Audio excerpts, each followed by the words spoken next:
The strange object. The air was still on the abandoned human colony. Zaira adjusted her breathing apparatus as she carefully stepped over the crumbled remains of what must have been a human marketplace. Her smooth blue skin shimmered faintly under the dim sunlight as she scanned the area with her energy detector. There was something here, something buried deep beneath the ground. She could feel it. Zaira was an archaeologist, one of the best in her sector.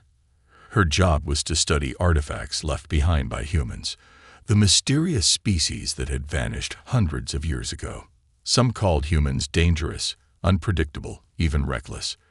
But Sarah didn't see them that way. To her, they were just another piece of history waiting to be understood.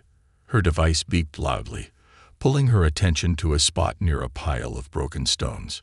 She crouched down, brushing away the debris with her slender fingers. Beneath the dust, she uncovered a metallic surface. It was smooth, cold, and engraved with strange symbols. Her heart raced. "What is this?" she murmured to herself, her voice barely audible through the thick air. She pulled out her excavation tools and began working carefully to uncover the object. Slowly, the full shape of it came into view. It was rectangular, about the size of her arm, and had strange grooves running along its surface. It looked ancient but untouched by time. At first glance, it reminded her of a weapon, perhaps a human blaster or some kind of explosive device. "Zaira," a voice crackled through her communicator. It was her assistant, Vril, speaking from the safety of their ship. "Have you found something?" "Yes," Zaira replied, her eyes fixed on the object. "It's unusual, metallic with human symbols. It could be a weapon." "A weapon? Be careful. Humans were known for their destructive technology," Vril warned. Zaira hesitated. The stories of humans being dangerous echoed in her mind, but she didn't believe everything she heard. Slowly, she tapped the object with her tool. Nothing happened. She tried lifting it. It was surprisingly light for its size. As she turned it over in her hands, her thumb brushed against a small circular indentation. Suddenly, the object began to hum softly. Blue lights flickered to life along its surface, pulsing rhythmically like a heartbeat. "Zaira, what's happening?" Vril's voice was filled with concern. I think I activated it," she whispered, staring at the glowing device. Her instincts told her to drop it and run, but curiosity held her in place. The hum grew louder, and the lights intensified. Then, without warning, a beam of light shot out from the object and projected a hologram into the air. Zaira froze. The hologram showed humans, dozens of them, laughing, smiling, and working together. They looked nothing like the dangerous creatures she had read about. They were building something, their hands moving in perfect harmony. She could almost feel their joy and determination radiating from the projection. "Zaira, are you okay? What do you see?" Vril sounded panicked now. "It's not a weapon," she said softly, her voice trembling. "It's showing. Humans. They're so alive." But before she could study the hologram further, the images shifted. The human smiles faded, replaced by expressions of fear and sorrow. Explosions erupted in the background, and the hologram showed them running, hiding, and fighting. The hum of the device turned into a low, mournful tone. Zaira's chest tightened. She didn't know why, but watching the hologram made her feel something deep inside, a strange mix of sadness and awe. She couldn't look away. "Turn it off, Zaira," Vril shouted. "It's too dangerous." "I can't," she replied. Her fingers trembled as she tried to find a way to stop the projection. The device seemed to have a mind of its own, cycling through scenes of human life, love, war, triumph, and loss. It was as if the object was trying to tell her a story. Then, as suddenly as it had started, the hologram vanished. The device went silent, its lights dimming until they disappeared completely. Zaira was left holding the cold, lifeless object in her hands. "What just happened?" Vril demanded. "I don't know," Zaira said, her voice barely above a whisper. She stared at the device, her mind racing. But this isn't just a weapon. It's something more, something important. Bring it back to the ship. We need to analyze it, Vril instructed. But be careful. It could still be dangerous. Thyra nodded, though Vril couldn't see her. She carefully wrapped the object in a protective cloth and placed it in her bag. As she stood, she glanced around the desolate colony, wondering what other secrets it might hold. For the first time in her life, she felt a strange connection to the humans she had spent years studying. They were more than the stories told about them, and she was determined to uncover the truth. As she walked back to the ship, she couldn't shake the feeling that the object wasn't finished with her yet. Something told her this was only the beginning. The mysterious echoes of humanity. Cyrus stood in the sterile, white-lit lab of her ship, the humming of machinery filling the silence. The strange object lay in front of her on the examination table, inert but still exuding an air of mystery. She couldn't stop thinking about the holograms it had shown her, images so vivid they felt alive, as though the humans were trying to speak to her across centuries. "Kyra," Vril said, entering the lab with a data pad in his hands. His greenish-gray skin flushed darker, a sign of stress. "Are you sure this is safe? The Council won't be pleased if this turns out to be some ancient human weapon." "It's not a weapon," Kyra said firmly, though her own doubts lingered. "It showed me their lives, their struggles. It was trying to tell me something." Vril frowned. "Machines don't tell stories. They're tools, nothing more." Zira ignored him, her focus on the object. Its surface was cool to the touch, the intricate grooves feeling like a puzzle she couldn't solve. She grabbed a scanning device and held it over the object. A faint energy reading flickered on the screen, just enough to suggest the device wasn't entirely dormant. "Let's see what you're hiding," she muttered. As soon as the scanner made contact, the device lit up again. This time, the hum was softer, almost melodic, like a distant song carried on the wind. A hologram appeared, but it was different from before. The projection showed Earth, the humans' home planet, spinning slowly against the vast backdrop of space. Zyra and Vril exchanged a glance. "What's it doing now?" Vril asked, his voice wary. Before Zyra could answer, the projection zoomed in on Earth's surface. It showed humans working together in massive cities, building towering structures that gleamed under sunlight. But the scene shifted quickly, too quickly. The cities crumbled, replaced by battlefields. Flames engulfed the horizon. The humans fought each other, their faces twisted in fear and anger. Zyra's chest tightened as she watched. The hologram didn't stop there. It moved through scenes of destruction, then to moments of hope. A small group of humans huddled together in a storm, sharing food and warmth. A young human helped an injured elder, their hands clasped tightly, as if holding on to life itself. "It's a record," Zyra whispered, "not just of their history, but of who they were." Vril leaned closer, his skepticism fading into curiosity. Why would humans build something like this? What purpose does it serve? The hologram shifted again, now showing words in the human language. Zyra quickly translated them on her device. "To understand us, you must feel what we felt." "What does that mean?" Vril asked, his voice low. Before Zyra could respond, the device emitted a pulse of energy. It was gentle but powerful enough to ripple through the air, sending a shiver down her spine. The lights in the lab flickered, and the hologram began to shift, this time showing the face of a human. A woman, her expression calm but her eyes intense. She spoke, though the words were in an ancient human language Zyra didn't immediately recognize.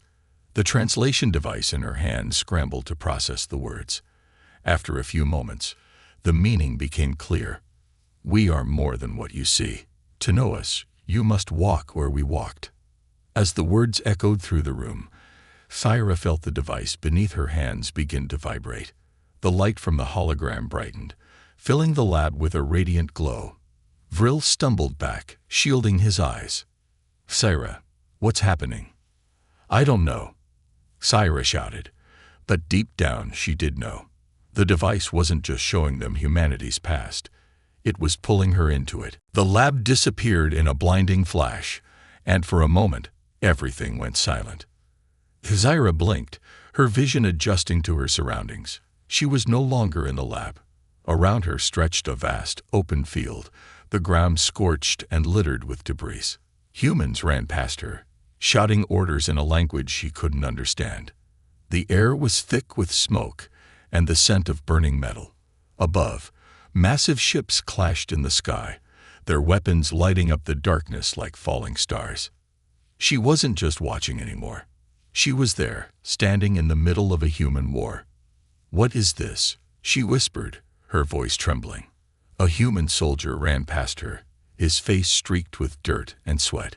He didn't seem to notice her, as though she was invisible. Syra turned, trying to make sense of the chaos, when a loud explosion shook the ground. She stumbled, falling to her knees. In the distance, she saw a group of humans pulling one of their own from the wreckage of a downed ship. The injured human was barely conscious, but the others didn't leave him behind. They carried him, shielding him from the falling debris and enemy fire. Syra's hands trembled as she watched. The scene was overwhelming, raw, real, and unlike anything she had ever experienced. She realized now what the device was doing. It wasn't just showing her the story of humanity. It was making her live it. Shadows of war. The acrid scent of smoke filled Syra's lungs as she stumbled through the chaos. Her sleek, silver uniform, once pristine, was now caked in dirt and ash. Around her, humans dashed frantically, shouting words she couldn't understand. The sky above was a storm of fire and metal, massive ships clashing in violent bursts of light. This wasn't just a simulation. It felt real. Too real. Syra wasn't supposed to be here. She wasn't supposed to feel the heat of the flames or hear the distant cries of pain. But the device had brought her here, pulling her into the depths of human history like a tide she couldn't fight. A sudden explosion erupted nearby, the force throwing her to the ground. Dust and debris rained down as Syra struggled to her feet, her heart pounding. She turned to see a group of humans scrambling to lift a massive piece of rubble. Beneath it, a young woman was pinned, her face pale and streaked with blood. "Help me," the woman cried out, her voice sharp with desperation. Syra hesitated, her mind racing. They couldn't see her, could they? She wasn't even sure if she was truly here or just an observer. Yet as the humans fought to free their companion, she felt an overwhelming urge to act. Against her better judgment, Syra rushed forward and pushed against the rubble with all her strength. To her shock, the humans didn't react to her presence. They didn't acknowledge her at all. Yet the weight of the debris was real under her hands, and as she pushed, the rubble shifted just enough for the trapped woman to crawl free. Syra staggered back, breathless, as the group gathered around the injured woman. One of them, a grizzled man with a deep scar across his cheek, clapped another on the shoulder. "She'll be fine," he said. "But we need to move. More ships incoming." Before Syra could process what had happened, a deafening roar filled the air. She looked up to see a massive human fighter ship crashing toward the ground. Its engines were ablaze, and black smoke trailed behind it like a dying comet. "Run!" someone screamed. Syra barely had time to react before the ship hit the ground, the shockwave knocking her flat. Dirt and shrapnel flew in every direction, and for a moment, all she could hear was the ringing in her ears. When she opened her eyes, the humans were gone. The battlefield was eerily silent. Or so she thought. A faint hum reached her ears, soft, melodic, and hauntingly familiar. Syra turned to see the device hovering in the air, glowing with an otherworldly light. It pulsed rhythmically, as if it were alive, watching her. "What do you want from me?" she whispered, her voice shaking. In response, The device emitted a blinding flash of light. When Zaira opened her eyes again, the battlefield had changed. The ruins and debris were gone, replaced by a quiet, peaceful scene. Humans stood together in a lush green field, their faces calm and serene. They were planting trees, building homes, and laughing, an image of unity and hope. Zaira felt tears welling in her eyes, though she didn't understand why. These weren't her people. This wasn't her history, and yet she felt their joy and pain as if it were her own. Zaira, a voice called softly, breaking her trance. She spun around, but no one was there. The voice echoed again, this time from the device. "To understand us, you must feel what we felt," it said. The tone was neither commanding nor pleading. It was simply resolute. The peaceful scene dissolved, replaced by flashes of human history, wars, revolutions, discoveries, and sacrifices. Zaira felt each moment like a wave crashing over her, pulling her deeper into the essence of humanity.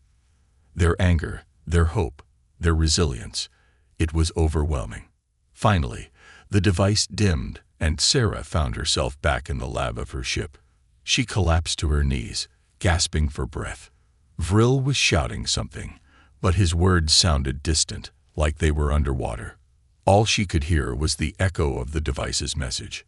"To understand us, you must feel what we felt." Zaira looked down at her trembling hands, her mind racing. The humans weren't just showing her their story. They were making her live it. But why? What did they want her to see? As she stared at the now silent device, a single thought crossed her mind. This was no mere artifact. It was a challenge, a test, and Zaira wasn't sure she was ready for what came next. A glimpse of humanity. Zaira awoke to an alien sky, blue and boundless, dotted with fluffy white clouds. The air was warm, scented with a faint sweetness she couldn't place. For a moment, she thought she had returned to her homeworld, but the sound of laughter shattered the illusion. She sat up, blinking in confusion. Around her, humans moved about with purpose. Children ran across the green fields, their laughter blending with the rustling of trees. Nearby, adults worked together, building a structure with wood and metal. Their hands were calloused, their faces smeared with dirt, but they radiated an unmistakable energy. Joy. This wasn't the battlefield she had seen before. This was something else entirely. Zaira stood, brushing the grass from her uniform. She felt out of place, a ghost in their world. But as she took a step forward, no one reacted to her. They couldn't see her, just as before. A boy no older than 10 darted past her, clutching a wooden tool. He stopped abruptly, looking toward a woman who stood by the half-built structure. The boy called out, his voice ringing clear in the open air. "Mom, look what I found." The woman turned, smiling warmly. She knelt, examining the boy's discovery, a small, smooth stone. She ruffled his hair, and they both laughed. Zaira felt a pang in her chest. It was the first time she had ever witnessed humans as more than the subjects of history books. They weren't just builders of cities or warriors of battle. They were alive. And yet, an unsettling thought lingered. Where was this memory taking her? Before she could think further, the scene shifted again. Now she was in a small, dimly lit room. The walls were lined with bookshelves overflowing with human texts. A fire crackled in a stone hearth, casting warm, flickering shadows. In the center of the room sat a man, hunched over a desk. His hair was streaked with gray, his hands trembling as he wrote on a piece of paper. Zaira stepped closer, her eyes drawn to the words. The man's handwriting was uneven, his sentences fragmented, but the emotion behind them was clear. He was pleading, not for himself, but for others. We are flawed, but we strive. We stumble, but we rise. To those who find this, remember us, not for our failures, but for our attempts to be more than we were. The words struck Zaira like a blow. This wasn't just history. This was a confession, a declaration of humanity's deepest truths. She reached out to touch the paper, but her hand passed through it. She was only an observer, trapped in their story. The man set his pen down, his shoulders slumping as if the weight of his words had drained him. He looked toward the fire, his expression distant. And then, as if sensing her presence, he spoke. "Do you see us now?" he asked, his voice soft yet piercing. "Do you understand?" Zaira froze. The man's gaze locked onto hers, though she knew he couldn't truly see her. Before she could answer, the scene dissolved, and she was pulled into darkness. The darkness lifted slowly, revealing the desolate wasteland. Ash covered the ground, and the air was thick with silence. Ira recognized this place. It was the aftermath of the battlefield she had witnessed earlier. The humans were gone. Only their ruins remained. She walked through the lifeless expanse, her heart heavy. The vibrancy she had seen before was now a memory, a shadow of what once was. But as she stepped over the rubble, she noticed something out of place. A single flower. It grew defiantly in the cracked soil, its petals bright against the gray. Zaira knelt, staring at the fragile bloom. It was a symbol, she realized, not of survival, but of hope. The humans hadn't just endured their struggles. They had fought to create something beautiful, even in the face of destruction. The device's hum returned, soft and melodic. It hovered nearby, glowing faintly. This time, its message was clear. To understand us, you must feel what we felt. You must see what we left behind. Zaira stood, her resolve hardening. She didn't fully understand humanity yet, but she was beginning to see the truth. They weren't defined by their wars or their failures. They were defined by their resilience, their endless drive to create and connect. As the scene began to fade, she whispered, "I'm starting to understand." And for the first time, she felt the device respond, not with words, but with a warmth that settled deep in her chest. It wasn't finished with her yet. There was still more to learn. The heart of the device. Zaira's hands trembled as she held the device, now glowing faintly in the dim light of her ship's lab. It pulsed softly, almost like it had a heartbeat, as though it were alive. She had seen humanity's triumphs, their failures, and their resilience, but she still couldn't understand why. Why had this object brought her here, made her feel their pain and hope? "Sarah, this has gone far enough." Vril's voice broke through her thoughts. He stood at the doorway, his face tight with worry. "That thing is unstable. We should destroy it before it puts us all at risk." Zaira looked up at him, her gaze fierce. "Destroy it? Don't you see what this is? It's not just a machine. It's a message. Humanity left this behind for a reason." A reason. Vril's tone was incredulous. What reason could humans possibly have? They destroyed themselves. Why should we trust anything they left behind? She turned back to the device, her voice soft but resolute. Because they didn't just destroy. They created. They loved. They hoped. The device pulsed brighter, as if responding to her words. Suddenly, a low hum filled the room, and the hologram reappeared. This time, it was different. The image showed a young human woman sitting on a rocky ledge, staring at the stars. Her face was illuminated by the soft glow of a nearby campfire. The woman spoke, her voice calm yet filled with urgency. The translation device on Zaira's wrist scrambled to interpret the ancient human language. "We knew this day would come. The day when we would no longer walk among the stars. But we didn't want to be forgotten. We wanted you to know us, not as conquerors or destroyers, but as dreamers." Zaira felt a lump rise in her throat. The hologram shifted, showing humans of all ages, races, and walks of life. They were laughing, crying, working, and dreaming. Each scene felt alive, as though the emotions were pouring directly into her soul. "This is who they were," Zaira whispered, her voice breaking. "Not perfect, not flawless, but real." Vril stepped closer, his expression conflicted. "Even if that's true, what does it matter now?" They're gone. Their time is over. Maybe that's the point, Exira said, meeting his gaze. Maybe they wanted us to learn from them, to understand their mistakes, their struggles, and their hope. Before Vril could respond, the device emitted a sharp burst of light. The hologram flickered, revealing the new image. This one showed Earth from space, its surface scarred by the remnants of war, but still vibrant with life. Words appeared, etched in glowing letters above the planet. We are not the end. We are the beginning. The light intensified, and Syra suddenly felt a surge of energy coursing through her body. Her vision blurred, and when it cleared, she was no longer in the lab. She stood in a vast, empty void, surrounded by countless glowing orbs. Each orb pulsed with a rhythm that felt familiar, human heartbeats. The device floated before her, its glow matching the orb's cadence. A voice echoed in the void, neither male nor female, but a perfect blend of tones. You have seen our lives. You have felt our pain. Now you must carry our story. Zyra's breath hitched. Why me?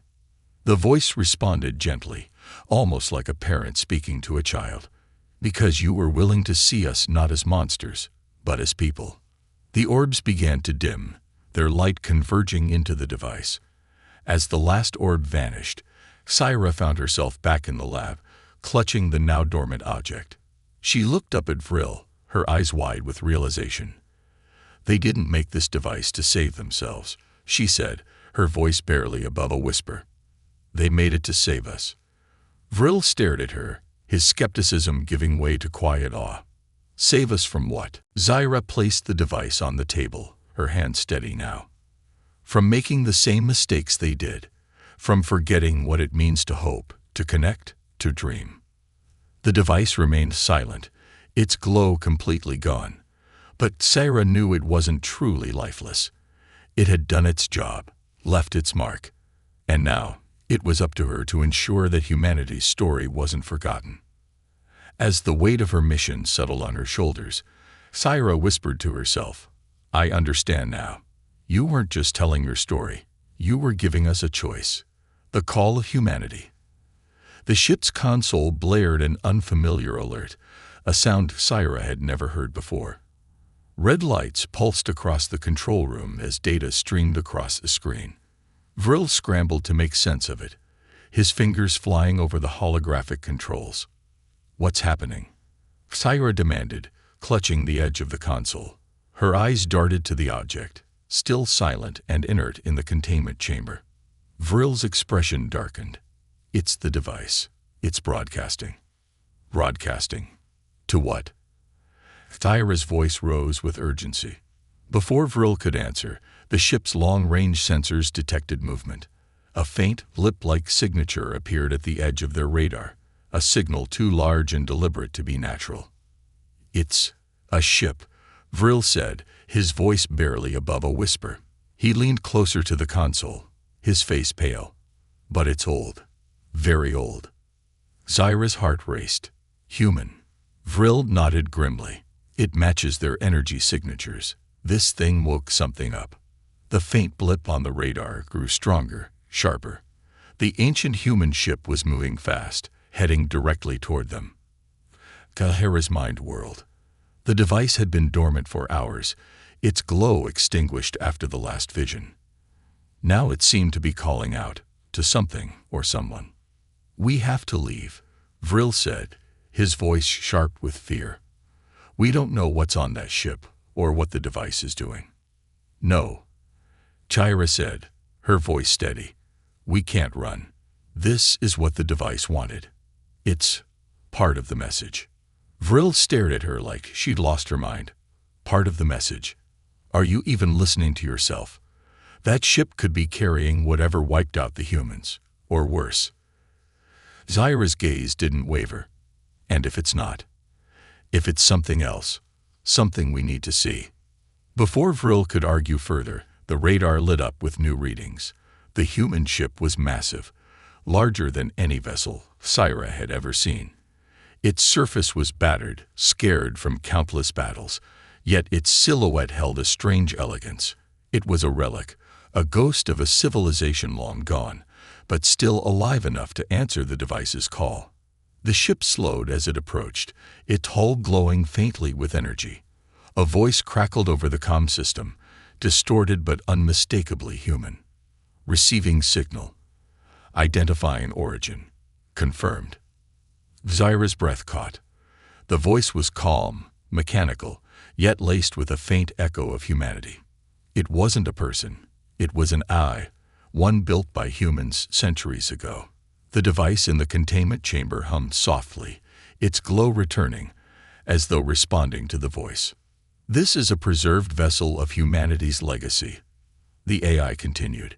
You have activated the beacon. State your purpose. Vril looked at Zaira, his face pale. What do we say?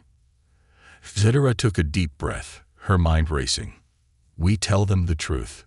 She stepped forward, activating the ship's comm system. This is Styra of the Sarakin Archaeological Fleet. We found the beacon on a human colony. It showed us your history, your struggles.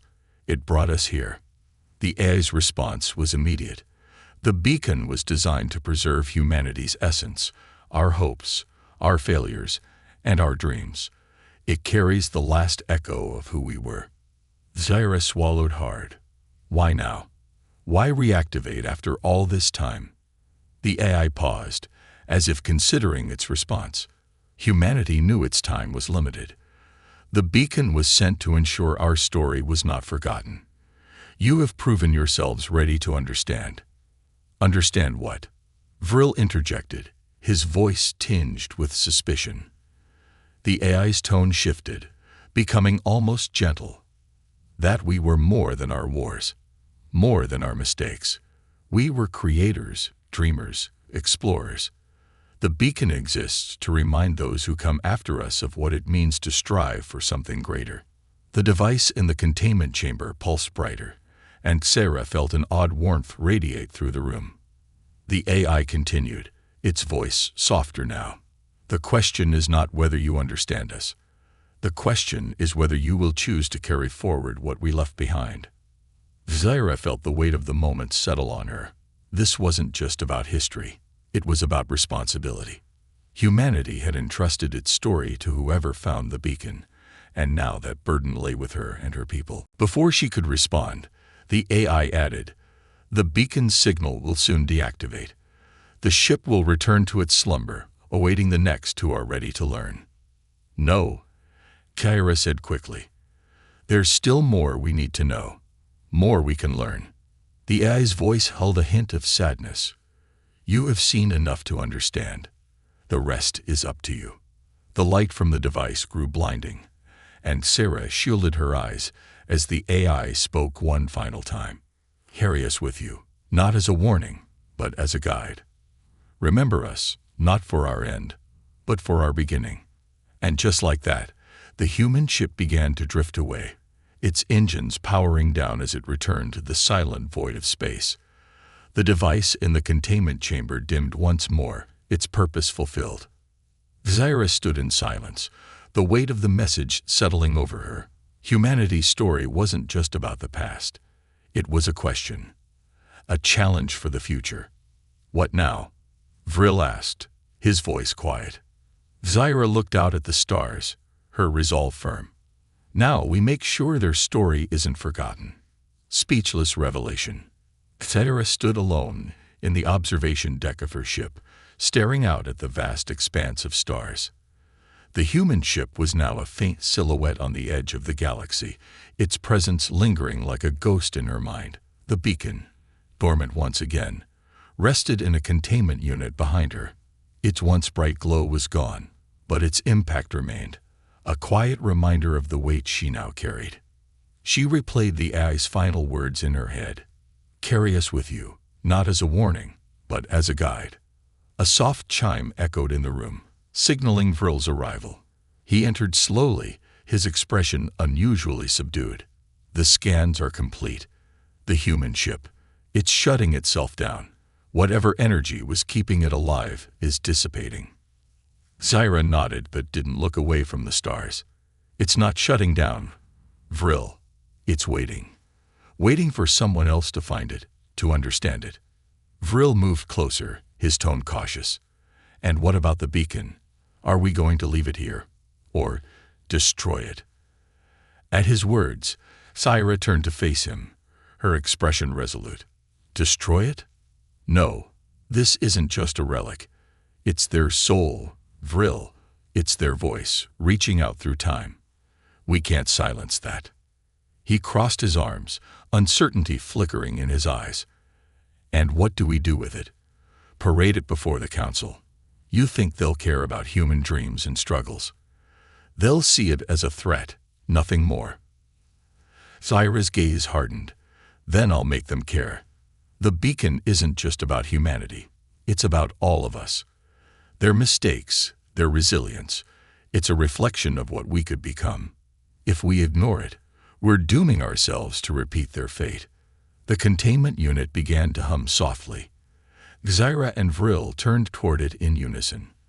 The beacon, though dormant, emitted a faint glow, enough to draw their attention. A single holographic message flickered to life, floating above the device. The words were simple, yet they carried the weight of an entire civilization. We tried. Saira stepped closer, her hand reaching out instinctively. The message was stark, almost painfully honest. It wasn't a boast, nor was it an apology.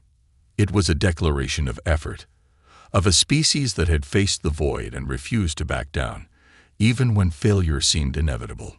We tried, she whispered, the words catching in her throat. She closed her eyes, letting the weight of them settle. They weren't perfect, but they didn't give up. That's the legacy they wanted us to see. Vril remained silent, his usual skepticism replaced by quiet contemplation. For once, he had no argument to offer. The hologram shifted, revealing a final image, Earth, as it once was, vibrant, alive, full of possibilities. The message that accompanied it was clear, etched in glowing letters that seemed to burn themselves into Saira's memory. The future is yours now. Do better than we did. The image faded, leaving the beacon dark and still. Saira let out a shaky breath, her hands curling into fists. Humanity's story wasn't just a relic to be studied. It was a challenge, a responsibility. They trusted us, Saira said, her voice steady. They trusted whoever found this to learn from them, to be better. And if we fail? Vril asked, his tone low. Saira turned to face him, her expression fierce. Then we'll keep trying, just like they did. She reached out and deactivated the containment unit, allowing the beacon to rest. The lad grew quiet, save for the faint hum of the ship's systems. Outside, the stars stretched endlessly, each one a reminder of the vastness of the universe and the legacy of those who dared to dream within it. As Saira gazed into the infinite void, a sense of purpose settled over her. Humanity's voice would not fade into silence, not as long as she had breath in her body. For the first time in her life, Saira understood what it meant to carry a legacy, and she was ready.